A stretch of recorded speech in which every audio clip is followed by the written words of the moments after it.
Hello everyone and welcome to my show. I'm your girl Melody Trice and I believe that life really is unlimited. You know, I have a lot of different moments, right, that I have in my life that I really, think about how I can unleash myself from being limited, right? Because I believe that we really are created to live life unlimited.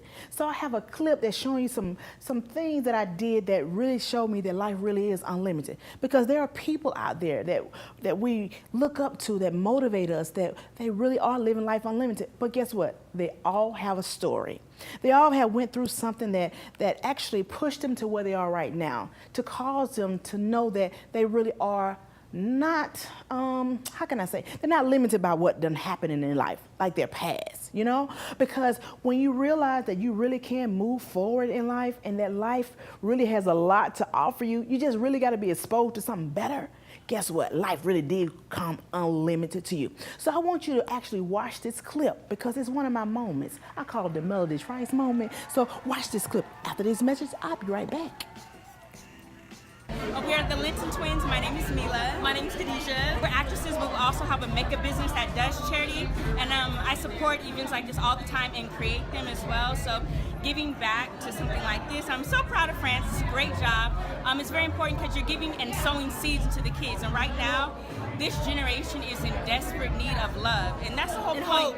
Yeah, love and hope. It's awesome. We're here, and it's just a great event. Pre-ESPY with the Salvation Army Fuse. We in the house. Hello everybody and welcome back. I'm your girl Melody Trice. If you're just now tuning in, you're in for a treat. Because right now we want to welcome Mr. Never Sit Still. Welcome to the show. Ooh, come on, damn. You fly. I'm talking about, oh my God, I got to stand up, right? Give some love. Oh my God. Welcome to the show. Thank you for having me. Oh my God, you look amazing. Thank you, I appreciate it. Before we can even get started, I first got to talk about this name, Mr. Never Sit Still. Okay. Where did that name come from? Well, I'm pretty much international, global. I'd have been across the world. I'd have been to Paris, London. I'd have been all over the United States. So actually, that's my you name. Never sit still? I never sit still. Wow, how was it when you went to those different places, especially Paris? It's kind of different. I didn't know how to, their languages and stuff was kind of off to me. So when I seen the Eiffel Tower, I was ready to go home. Oh my God, really? I was ready to go. So I know one of the things you do, you are a model. Yes. As well as an actor. Yes. Tell us about your modeling. Okay, well, I do runway modeling, I do fit modeling. I modeled for HBA before. Now I'm just independently modeling. I'm getting my own jobs, you feel me, on my own. And what kind of actually blew me up with the modeling, they had me do some cross-dressing. Wow. And it kind of went viral. And I got kind of big from there. Well, with modeling, one of the things is I'm about living life unlimited, right? And I see you with the tattoos. And I know a lot of people who have tattoos and people that have them feel like they're limited. Mm-hmm. So how did that work for you? How did you make your tattoos work for you? Because obviously it didn't limit you. Well, I be myself. I got a lot of people that's very judgmental towards me. They look down on me. They look at me like I'd never be nothing in life, or why did you do yourself like that? You just messed up God's body of art, you feel me? Just a lot of stuff that people look down on me. I just tell myself I know for sure I'm gonna be something in life. You feel me? You are something. I'm seeing it now. Wow. So you took that negative and turned it into a positive. Oh, yeah, all the time. And so what was one of your inspirations when you started a tattoo? What was one of the first tattoos you had? Well, it wasn't my face. It wasn't my face. It was my mom. It was my mom's name. Yeah, it was my mom.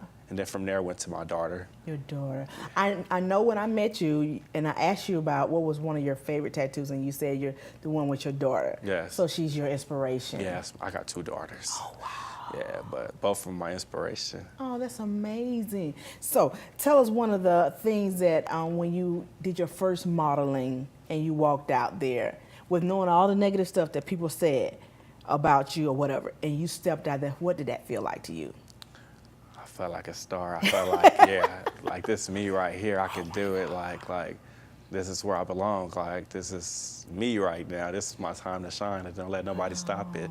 and I shine. I shine real hard. Well, you know what? You looking fly. Thank you. You know, and I've seen some of your pictures and some of the things you did, you know, and stuff. So what would you say to other people who have tattoos that feel limited, especially that want to be in the entertainment industry? What would you tell them? First of all, you feel me? You got to do your own footwork. Don't ever think that somebody just gonna give it to you. So you just got to really just be yourself, do your own footwork, and just go all for it. You feel me? So just, you know, don't let nobody stop you.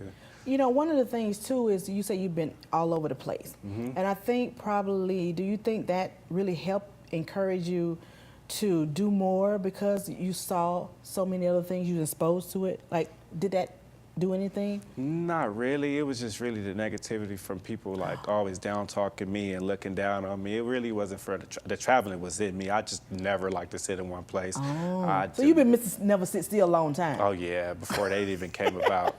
Wow. Yeah. So tell us about that. How did that make you feel when they said those things to you? Now, you know, it don't get to me, but sometimes it do. Like, I be certain places and you'll pass by people and they call me names or why did he do that to himself? And then I learned to, like, just take that as motivation because I know one day they going to see me on somewhere, you feel me, where they going to be watching TV and they going to be like, oh, that's that dude I seen with all that stuff on his face. Wow. And it really motivated me, you feel me? Now it do, because I did a lot of stuff they don't know about, but it ain't just with viral like that. But for the most part, it just motivated me to go even harder. You know, and that's something I think about too is you know, when people, I've dealt with that, the negativity, and it pushed me like, okay, you know what, since you said that, I'm gonna do this now, you know, to give them something to say. You know, so when you know, going out for different roles, you know, what are some of the roles that you feel that you better fit for your character, for who you are as a person?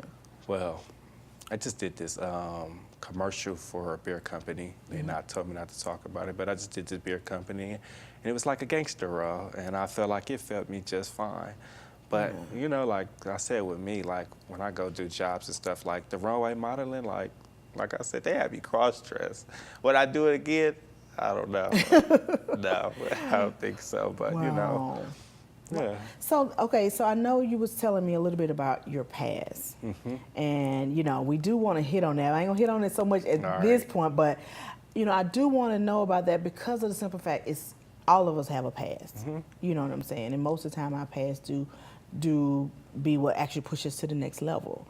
You know, what about your past that if you could change something about it, what would it be? Going to prison. Really? I went to prison. I don't go speak up on too much of what I went to prison for, but I went to prison, and for me coming back home from prison and doing what I'm doing now, it's really like a motivation for me, you feel me? But I would change that because I said I'd never go, but you know, we all make mistakes, and now today, you feel me, I don't care. I'm happy with myself. Wow. When you went, was it something that happened that actually put in your mind, I want better, I want to do something else? I knew that wasn't me, but I was put in a situation where, you know, I had to go and do what I had to do, you feel me? But yeah, I knew for sure, like, this ain't what I want right here. This ain't the type of lifestyle I like right here. It was just kind of like, I didn't like it at all, but it taught me a lesson. It taught me how to, people skills, staying away from people, just observing better, a lot of stuff. So I think I learned a lot from it. And do you think, though, that sometimes our surroundings do make us make those different choices, you know, because a lot of times when we have our surroundings, you know, they influence us? Yes, it do. Yeah. Now, today, I kick it with nobody. I have no friends, so I basically do everything on my own. I don't have nobody in my ear, oh, do this, do that, or let's do nobody. It's me, my kids, and go home, so. Wow. So most of the time you think the less people around you, the further you go, right? I think it's way better. If we ain't talking business, if we ain't networking, and we ain't talking about further above from each other's career, I don't want to kick it with you, period. Wow. Well, you know what? We're going to talk some more because, I mean, oh, my God, you're so inspirational just looking at you. And you know why? I say that because I know so many people, including myself, that people look down on me and said some things to me that if I wasn't a strong person, it could have took me out. You feel what I'm saying? Yeah.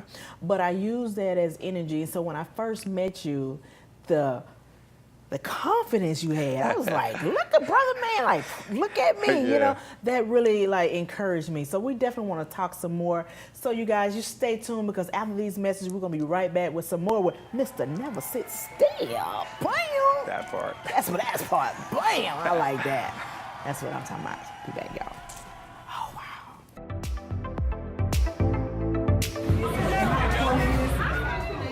Ernest L. Thomas. Well, definitely supporting the Salvation Army. You know, they've been around over 100 years. We know you can't even pay them for all the stuff they've done, you know.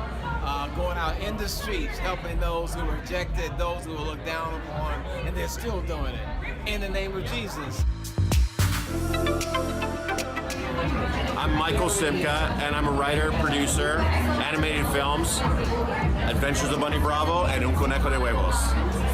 With charitable tie-ins with our movies as well. We're going to announce pretty soon, so we're always looking to be involved in things like this.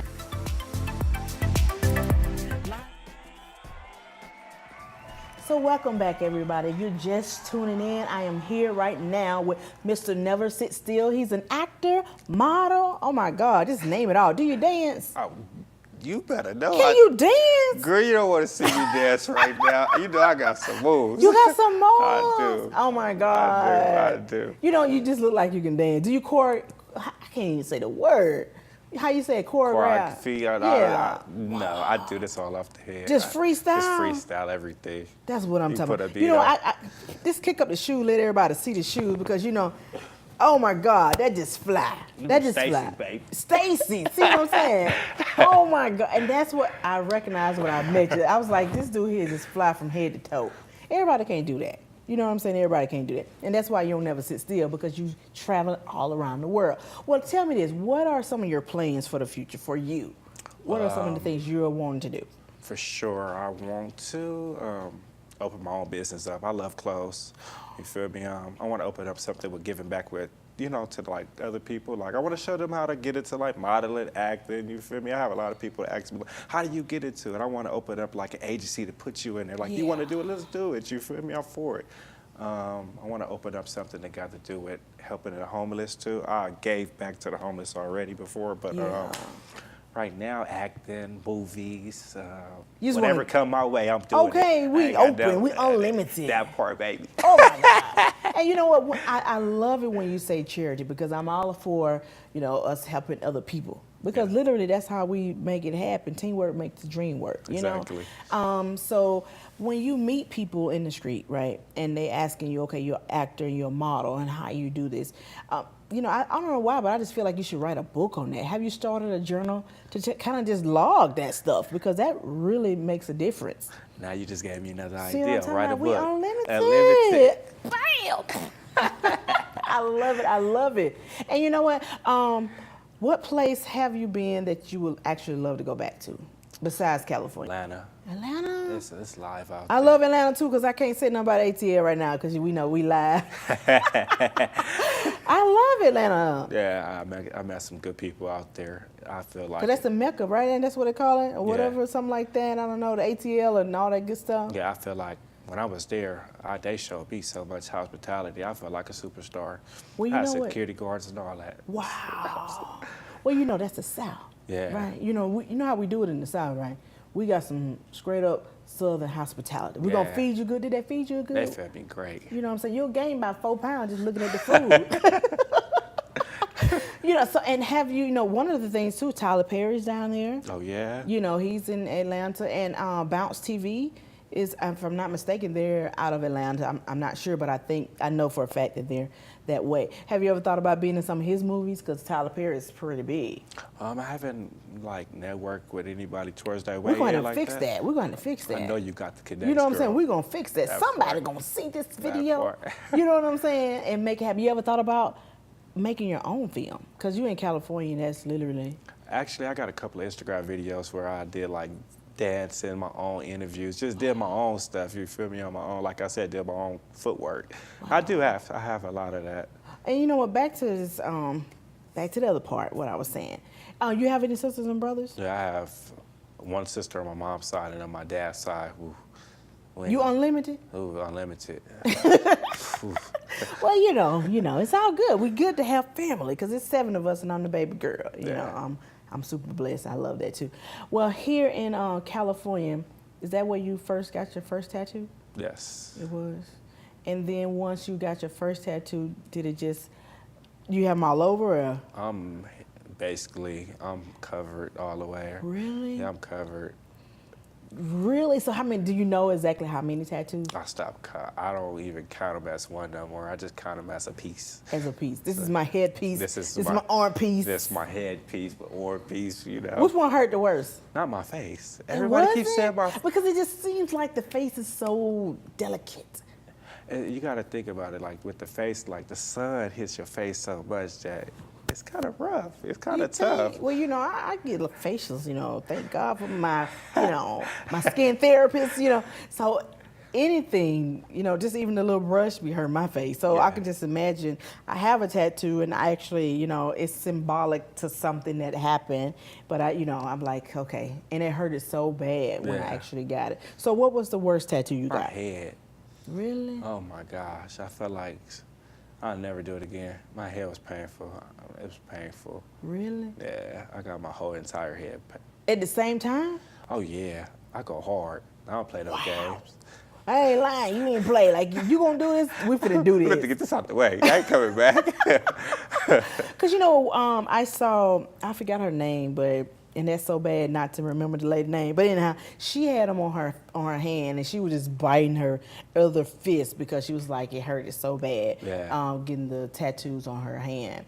And I was thinking, I said, I wonder, you know, is it like certain parts of your body that actually send signals to your brain? I guess what getting it in your head is sending signals to your brain, like, hey, something is going on that shouldn't happen. Exactly. You know, and what would you say to and I know we gotta go, but before we go, I just want to ask this question. What would you say to some young people out there right now?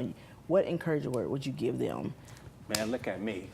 If you can look at me, then you know it's possible. It ain't possible. You can make it happen. You feel me? Don't let nobody stop you from telling you that you can achieve your dream. Do it. Look at me. Look at me. Look at me. That part. Oh my God, you know that song? Oh my God. So tell everybody how they can stay following you, especially on your Instagram, you know, everything, how they can stay following you and looking at everything you're doing. All right, I'm Mr. Never Sit Still. You can follow me at MR_never, NEVER _sit, SRT _still, STILL. STILL. Mr. Still. Never Sit Still. They can just Google you technically, right? Exactly, they can do You that know, too. you just Google people nowadays, you know, just Google the name, see what's up, you know. Well, I appreciate you all so much. I definitely want you to stay tuned because I have another amazing guest in store for you all. And we're having fun here on the Melody Trice Show because we live life unlimited. I'll be back, and I'm your girl, Melody, after these messages. If you're doing something you're not supposed to be doing, then it's their concern. Marlene, I told you I'm not doing anything, all right? Well, I hope not. For your sake.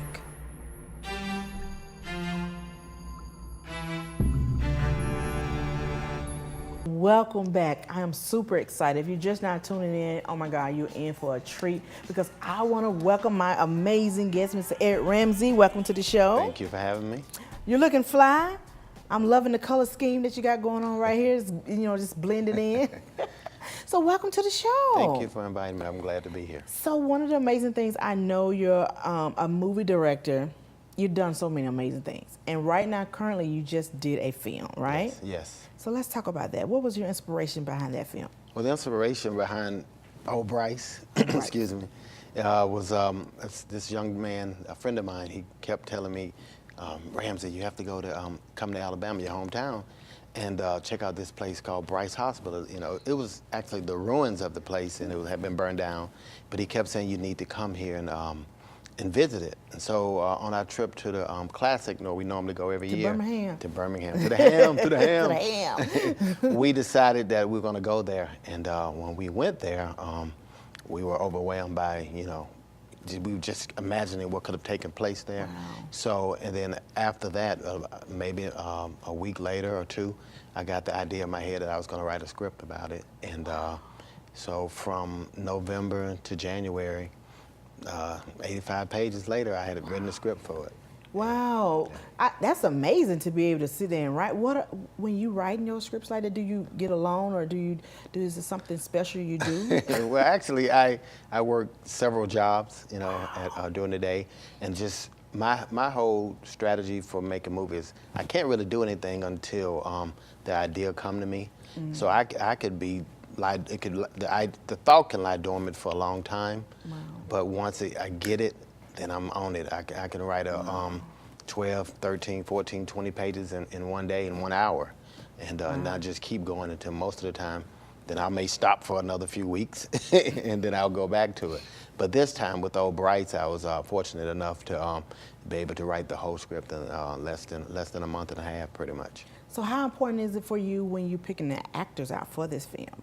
Because I'm sure they got to be particular. Well, I'm very particular, but at the same time, I don't necessarily have to always go with an actor per se. Okay. If I feel that person can do the job, then I'll pick them, and I'll tell Nicole, my partner, I'll say, Nicole, I think I want this person to be in it. You know, fortunately enough, we were able to get Gary Sturgis, Tom Sizemore, Rhonda Mormon, and Massey Furlong, along with a lot of other great actors. Wow. But but some of the actors are just people that I met.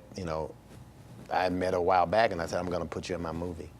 Did they have to do some kind of research as well for that particular film? I think they may. I know Rhonda Mormon. I know she did, because she's a perfectionist. Oh. And I know you saw Gary Sturgis, and that's the role I was going to talk about. I mean, he knows this is like his second or third film of mine that he's been in. Wow. So he know I'll say something like he called them Erigisms, and so in one of the scenes it said they took my boy Martin Luther.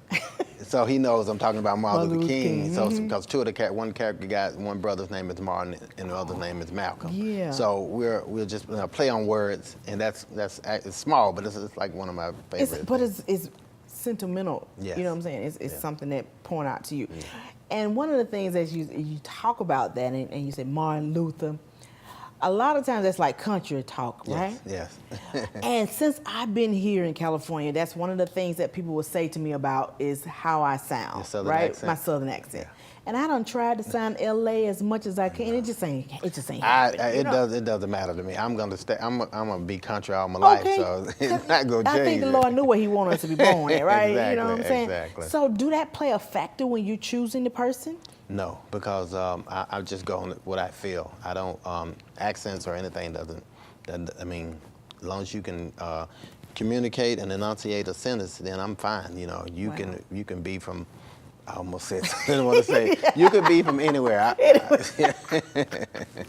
And one of the things too I think about is, when you have those accents, and when you're going for a role, because for myself, when I went places and I'll be talking, and I used to think people was laughing at me because I was just so hilarious.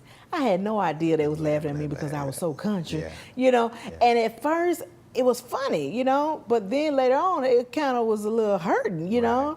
But then I had to take that and use it. Right. So I see you coming from Birmingham here and how you have been so successful, because this is not your first rodeo of a film. Right. So tell us a little bit about the other projects you've done. Well, I did a movie last year with Gary Sturgis and Rhonda Mormon again. It's called Cannibal.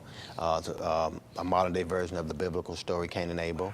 Had used two twins, Calvin and Melvin Tenner, and Spencer and Anton Holmes, to play the younger and the older versions of Cain and Abel.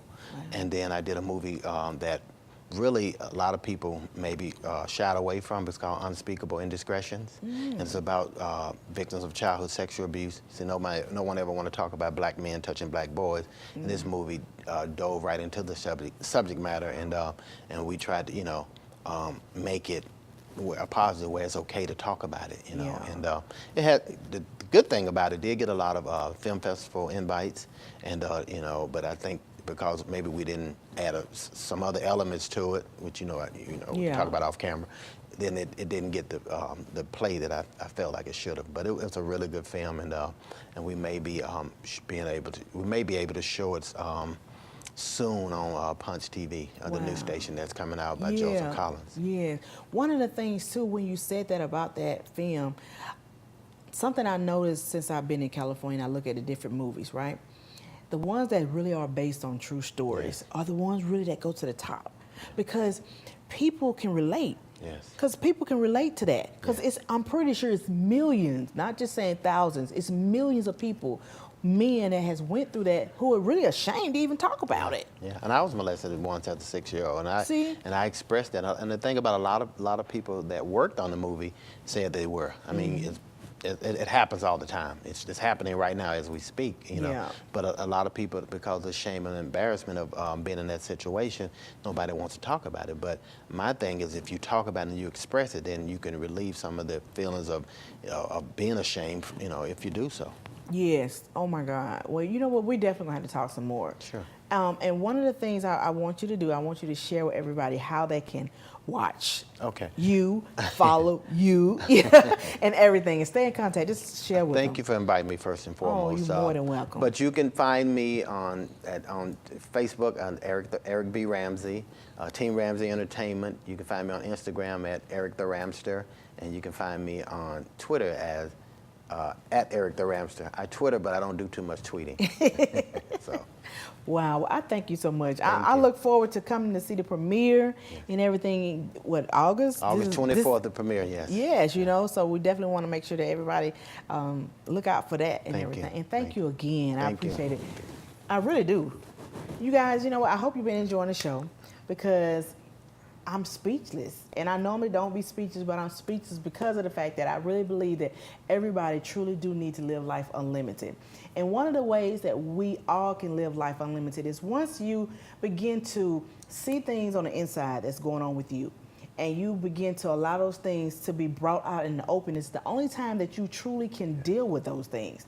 You know, one of the things that Mr. Ramsey said in our interview that was really touching was the fact of being able to talk about something that happened in the past in order to go forward in the future. So I definitely want you all to just find out whatever it is that's inside of you that's limiting you from moving forward in your future. So till next time, I'm your girl Melody. Make sure you follow me on all my social media. You know what I'm saying? Check out all the shows, right? On www.melodytrice.com. Till next time, bye-bye.